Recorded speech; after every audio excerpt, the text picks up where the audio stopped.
friends. I'm your host, Dr. Dave Layton, and thank you for joining me in our journey to hope. It is my desire through this podcast to bring you information about how to discover, sustain, or perhaps regain hope. This podcast is about our journey to hope. It gives voice to the struggles, quiet victories, and the small steps that lead us forward. Here, we talk about faith, fear, healing, and trust. It's not a place where we have it all figured out, but it is a place where we walk together as we share our experiences and insights. So wherever you are listening from, take a deep breath, open your heart, and join us on the journey, our journey to hope. Remember, no one walks alone. In today's episode, I'm looking at when anxiety meets hope. Have you ever noticed how anxiety and hope often show up at the same time? We usually think of them as opposites.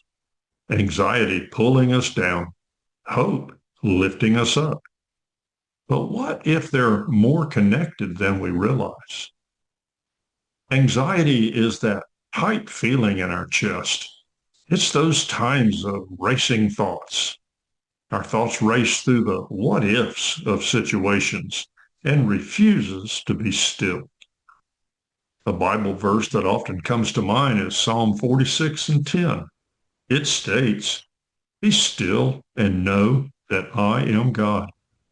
A great quote and a wonderful concept, but it is not easy to do when the anxieties are dropping in on us. Later in the Sermon on the Mount in Matthew 6, Jesus tells us to not be anxious. But again, that's not easy. Being still is hard. Not being anxious is challenging, even for believers. Here's something surprising that we might not have thought about. Anxiety shows up in our minds because something matters. We seldom feel anxious about things we don't care about. Anxiety is a way our mind is telling us this is important.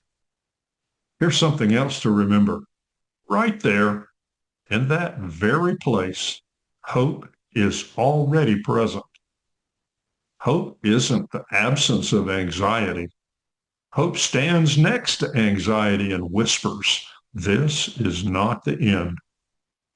When anxiety says, "I don't know what will happen," hope replies, "But I believe something good is still possible." When anxiety says, "I feel out of control," hope says, "I can take the next step." Think of anxiety like a storm cloud. It's troubling, dark, loud, and often overwhelming. Hope isn't pretending the storm isn't there. Hope is believing the sky is bigger than the storm. Sometimes hope is loud and confident, but often hope is quiet. It sounds like, "Just breathe," or "You've made it through hard things before. You're not alone." Here's something else to think about. Hope is there within anxiety, not after it disappears. Every time we choose to keep going, even while afraid, that's hope showing up. Every time we ask for help, that's hope stepping in. And every time we believe tomorrow can be different, that's hope offering promise. So when we're feeling anxious, it doesn't mean we're weak. It means we care deeply. And where there is deep care, there is always room for hope. Not perfect hope, not fearless hope, but steady, brave hope. The kind that walks with us on our journey to hope, one step at a time. And hope is walking with us right now. Again, I'm Dr. Dave Layton, and thank you for walking with me on this journey. Until next time, let's keep moving forward on our journey to hope. I invite you to contact me if you have questions or comments, or you wish to share with me something you've experienced in your journey to hope. My email is info@ourjourneytohope.com. That's info@ourjourneytohope.com. And please share this podcast with someone whose hope is being challenged. I look forward to sharing more with you soon. And until our next episode, remember, we give all glory to God our Father.